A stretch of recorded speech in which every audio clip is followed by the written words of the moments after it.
इचादो मयाम की तमक्तने खवाई पोंथा पीखरसु इचा मयाम लय हाइदने इमाना थमोय चौथुइने अदुगा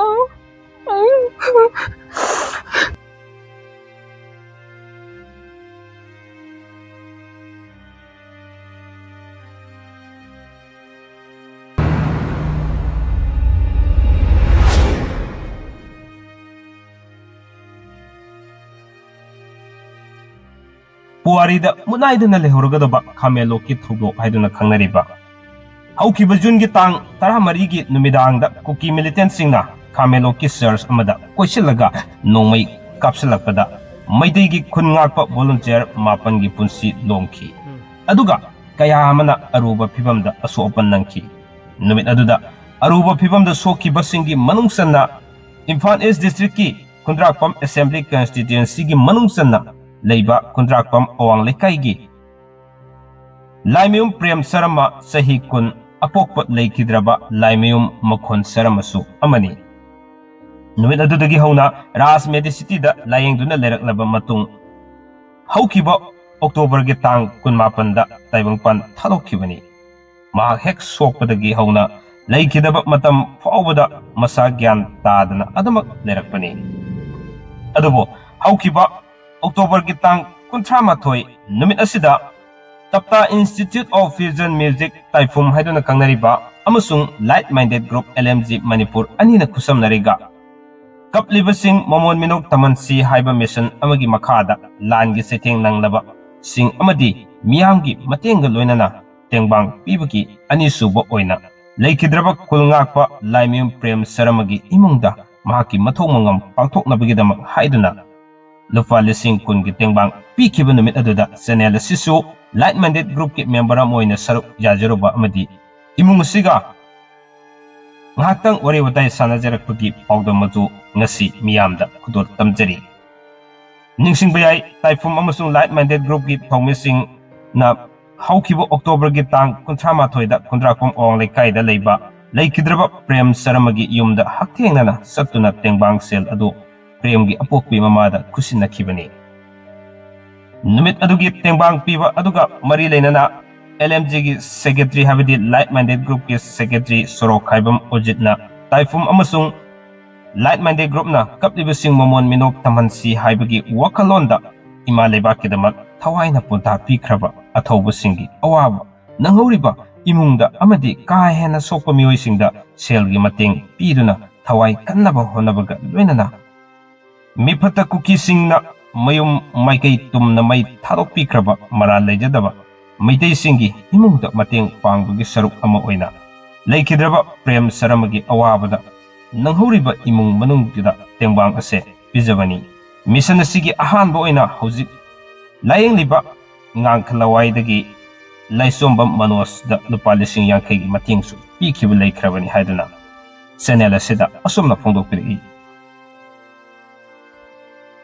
haukiba megi ahumdagi kanglupki irangna lanjadraba maitegi yum kaya mai thabada natana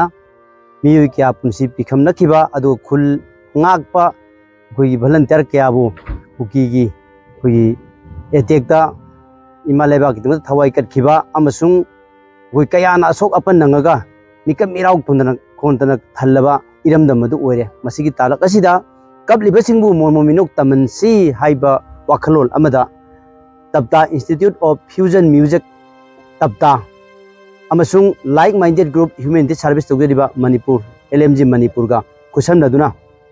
kalbasing mominok tamansi haibagi wakhalonda miyang matenga loinana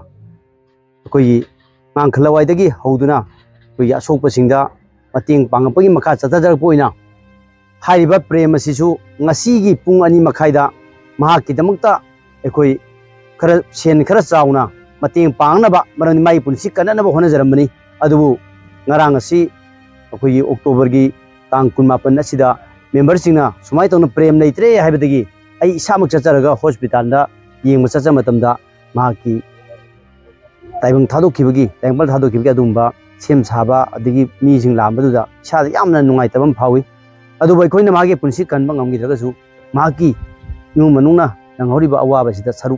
yagani haidanu jo akoina thaja pirami loina magi karambagi damakta ꯑꯩꯈꯣꯏꯅ LMG ꯑꯃꯁꯨꯡ ꯇꯥꯏꯐꯝ ꯑꯅꯤꯒꯤ ꯁꯥꯏꯠꯇꯒꯤ ꯂꯨꯄꯥ ꯂꯤꯁꯤꯡ 10 ꯈꯛꯇꯪ ꯑꯩꯈꯣꯏ ꯃꯇꯦꯡ ꯄꯥꯡꯖꯒꯦ ꯂꯣꯏꯅꯅ ꯂꯝꯗꯝ ꯑꯁꯤꯒꯤ ꯂꯩꯔꯤꯕ ꯃꯤꯌꯥꯝꯅ ꯑꯩꯈꯣꯏꯒꯤ ꯂꯥꯜ ꯑꯁꯤꯅ ꯃꯔꯝ ꯑꯣꯏꯔꯒ ꯊꯃꯣꯏ ꯀꯥꯏꯔꯤꯕ ꯀꯌꯥ ꯀꯞꯅ ꯂꯦꯜꯂꯤꯕ ꯀꯌꯥ ꯄꯨꯝꯅꯃꯛ ꯑꯁꯤꯕꯨ ꯃꯑꯣꯡ ꯃꯤꯅꯣꯛ ꯇꯝꯍꯟꯕꯒꯤ ꯑꯃꯠꯇ ꯉꯥꯏꯔꯕ ꯗꯥꯏꯇꯁꯤ ꯑꯩꯈꯣꯏꯅ ꯂꯧꯃꯤꯟꯅꯒꯗꯕꯅꯤ ꯏꯃꯥ ꯂꯩꯕꯥꯛ ꯃꯅꯤꯄꯨꯔꯒꯤꯗꯃꯛꯇ ꯊꯋꯥꯏꯅ ꯄꯣꯟꯊꯥ ꯄꯤꯈ꯭ꯔꯦ ꯑꯩꯈꯣꯏꯅꯁꯨ ꯉꯝꯖꯕ ꯇꯔꯦꯠ ꯁꯦꯟꯖꯥ ꯈꯔ ꯀꯠꯇꯨꯅ ꯁꯣꯛꯂꯤꯕ ꯏꯃꯨꯡꯁꯤꯡ ꯑꯗꯒꯤ ꯌꯨꯝ ꯃꯩ ꯆꯥꯛꯈ꯭ꯔꯕ ꯌꯨꯝ ꯃꯩ ꯆꯥꯛꯄꯗꯒꯤ ꯌꯥꯝꯅ ꯋꯥꯅ ꯂꯦꯜꯂꯤꯕ ꯑꯗꯨꯒꯤ ꯃꯔꯛꯇꯁꯨ ꯑꯁꯣꯛꯄꯟ ꯌꯥꯎꯕ ꯑꯅꯥ ꯑꯌꯦꯛ ꯌꯥꯎꯗꯅ ꯂꯦꯜꯂꯤꯕ ꯀꯌꯥꯁꯤꯡ ꯑꯁꯤꯗ ꯑꯉꯝꯕ ꯇꯔꯦꯠ ꯁꯦꯟꯖꯥ ꯄꯨꯊꯣꯛꯅꯗꯨꯅ ꯑꯩꯈꯣꯏ ꯃꯇꯦꯡ ꯄꯥꯡꯃꯤꯟꯅꯁꯤ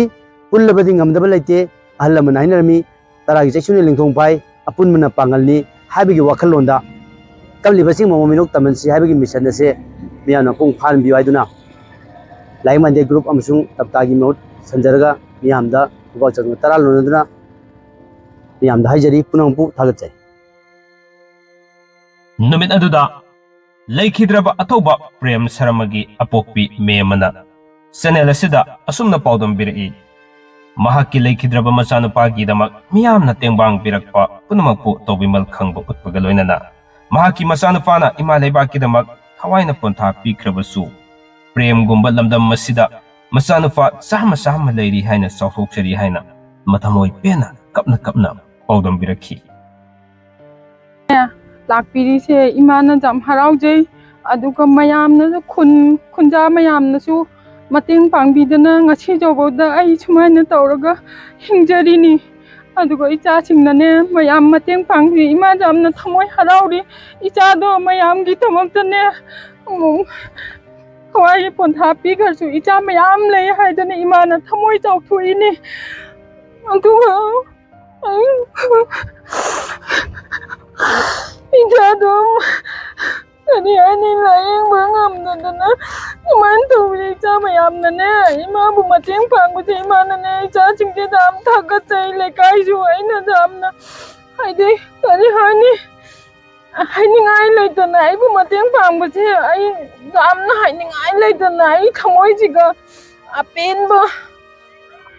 अवाबा पुनमकछे इचा चिंगना कोअनबिरे हाइदना आइ ngasi Udah lagi jadi sini.